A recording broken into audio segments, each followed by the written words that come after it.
Wish is the new animated movie from Disney, and this actually hits theaters tomorrow on November 22nd, although I did get early access a few days ago, so I hope this spoiler-free review would help if you or your family might want to check this out. My name is Chris, and if you're new to the channel, be sure to click that subscribe button so you could join the fun as we upload reviews weekly on this channel. And in this video, I'm going to share with you a brief plot of the story, and then I'm going to give you my 5 reasons why I think you guys should watch this movie. The story is set in a kingdom called Roses, where we follow our main character named Asha, who is a young woman soon to turn 18 years old. She has aspirations for becoming apprenticed to the magical king named Magnifico, but she soon starts to realize Magnifico runs the kingdom in an unethical way. He has the power to grant wishes to everyone in the kingdom as soon as they turn 18 years old, but the trick is once they give him their wish, that they forget about their wish entirely and then continue to live their lives no longer dreaming until he decides when and whom is best to grant their wish. The citizens of Roses are not aware that they forget their wish, and they live their life in hope that it will be handed to them rather than working on their dreams themselves. Magnifico worries that if he grants certain wishes that this could overthrow his power and kingdom,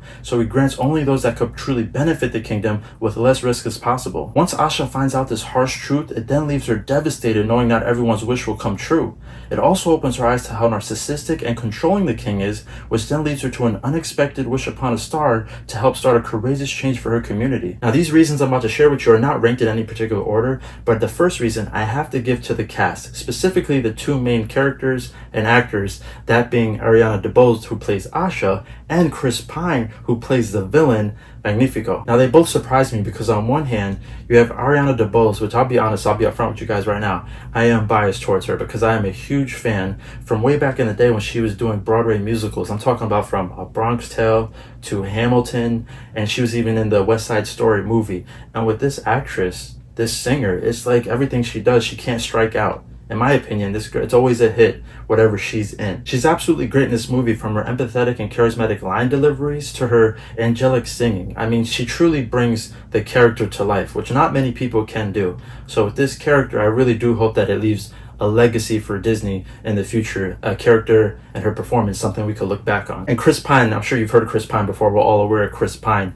We all know that he's a great actor, right? But on top of that, the guy can sing too. Now, unless I missed this somewhere, I had no idea this guy can not only be a great actor and also a pretty good singer, in my opinion. I mean, the guy sounds great in this movie. I really did love his singing performance in this movie, and I also loved his character arc for the villain in this movie, because as you watch the story unfold, you could see his voice acting become more and more aggressive throughout the storyline. Just like how I mentioned with Ariana DeBose, how she made that character Asha come to life, something that I think would be a memorable character. I do think the same applies to Chris Pine's performance for Magnifico. I do think Magnifico would be one of these villains that I think we'll look back on and be like, dang, that was a great villain.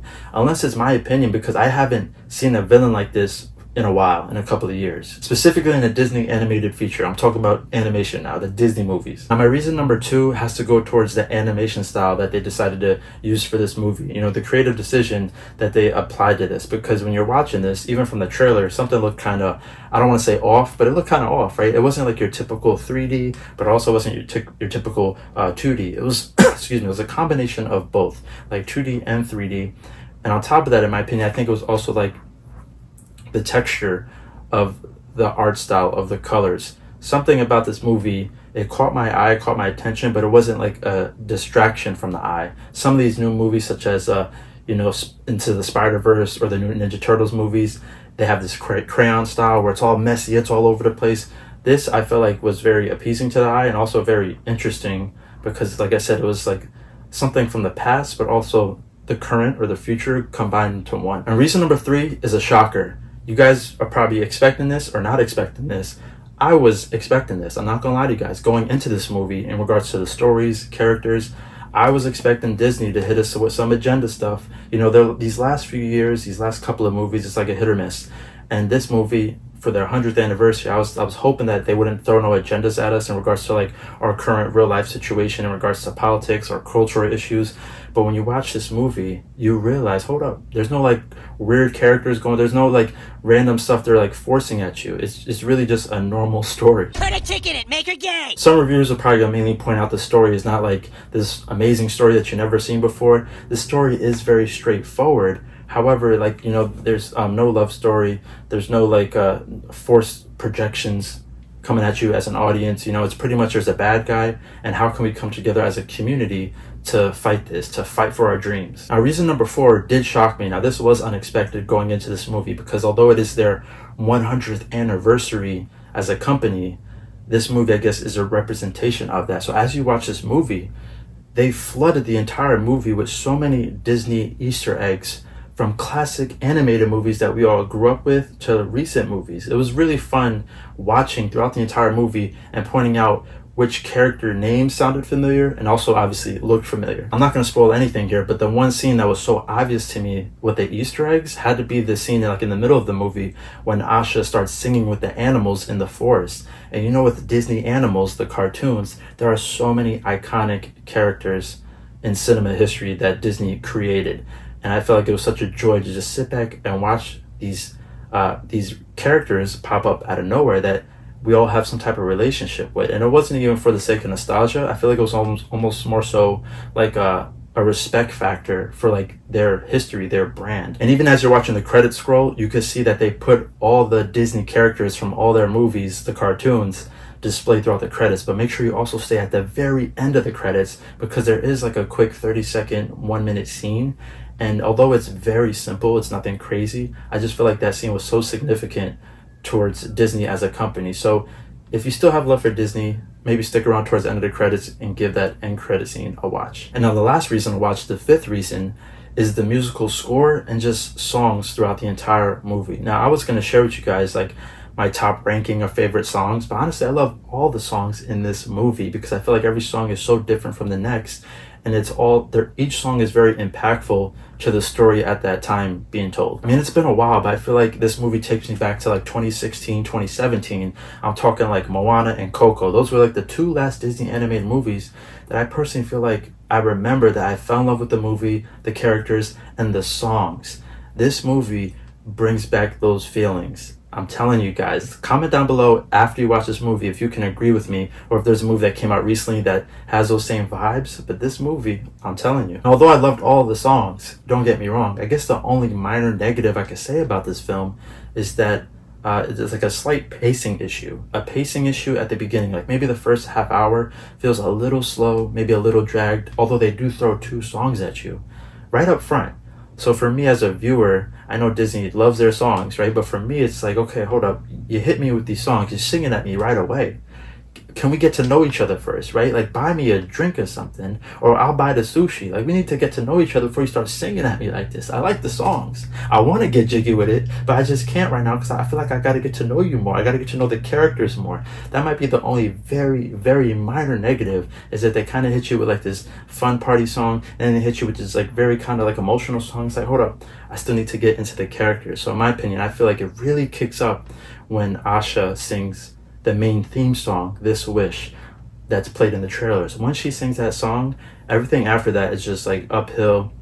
Is a great time. But now before we wrap this up, if you've been watching my videos for a while, sometimes I do like a top 10 list. For this, I'm going to give you a top 5 list of my favorite characters from this movie. No spoilers. It's just sharing with you the characters that I had fun watching the most. At number 5, I'm going to group all these characters together, but it's the animals. When you see all these animals pop up out of nowhere, I mean, the voice acting is just so cute. It's so funny. It's just a lot going on. So I'm going to give the animals in general like my favorite number 5 spot. At number 4, I'm going to give this own animal his own category. Like, he deserves that spot, and that's Valentino. That's the goat that's promoted in the trailer. Now, I did like how this movie did it didn't like overstay Valentino's welcome, because I thought the trailer was going to do that. I thought this goat character was going to be like one of the main characters, be kind of annoying, but they kind of have him in and out the movie where every line he has, it's a funny line. It's not overstayed. So I feel like he deserves a shout out for my favorite character at number 4 spot. At number 3, I'm giving it to the villain, Magnifico,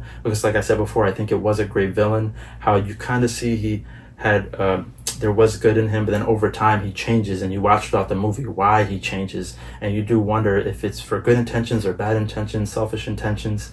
Now at number 2 favorite spot, you see this character in the trailer too, but you don't really know much about it. This character is in the movie a lot. I enjoyed the character so much unexpectedly. This is the Star. I don't even know if the Star had a name. I'm just calling it the Star. But the Star was so funny, so cute, so random. It had a little sass, a little attitude, but also had like some spunk to it, some optimism. It's just, I really enjoyed The Star, and even the people in the theaters, the kids were laughing, parents were laughing, everybody was laughing, mainly at The Star and these other characters. Now, the number one spot, I will give it to Asha, the character. Now, let me know down below. I'm pretty sure Asha is considered a princess, you know? I don't know if they give the title or not, or if you have to do something extremely courageous or heroic, because Asha, she's not really the strongest physically. She doesn't have special powers, but with her leadership and her courage, she's able to like help her community, and I found that very inspiring and worthy like of the princess title. But let me know down below, because I do wonder if she's going to be looked back on like as one of like the main Disney princesses, maybe top 10. I don't know. That might be a video for the future, so stay tuned. So with all that being said, I have nothing but major love for this film, even despite the slight pacing issue at the beginning of the film that I mentioned. Everything from the simple story, to the Disney Easter eggs, to the fun characters, great voice acting, and song selections. This movie, I highly recommend watching with your kids, or even just by yourself if you miss the traditional style of classic Disney animation and storytelling. If I had one... Believe I asked you to put a chick in this and make her gay? It means put a chick in the linguine and make her be a star! A hype rating for this channel simply means that it was a great movie. I would give it an A listing, a 10 out of 10. I do think it was a great addition to Disney's 100th, a great like ending to Disney's 100th anniversary as a company. Just let me know down below in the comments if you agree with that. Although despite their ups and downs as a company these past few years with their major flops or successes, if you think this movie provides us hope that Disney as a creative company will keep going in this right direction of storytelling. Because I personally really do hope so. I do love Disney as a company because, you know, we grew up with them. There's so many movies and characters that mean so much to our personal lives. So, you know, with stuff like that, you don't want to see a company fail or keep going down the wrong path or do worse. So I am optimistic, I guess I could say. But let me know what you guys think. Let me know if you care to watch this movie, if you care for Disney at all, or if you enjoyed this movie or hated this movie. Let me know down below in the comments. And also make sure to like this video if whatever I provided to you was helpful. Make sure to subscribe if you're new here. I really do appreciate it. We're going to keep these reviews going every week. And as always, thank you so much for watching. I'll see you all on the next one. Peace.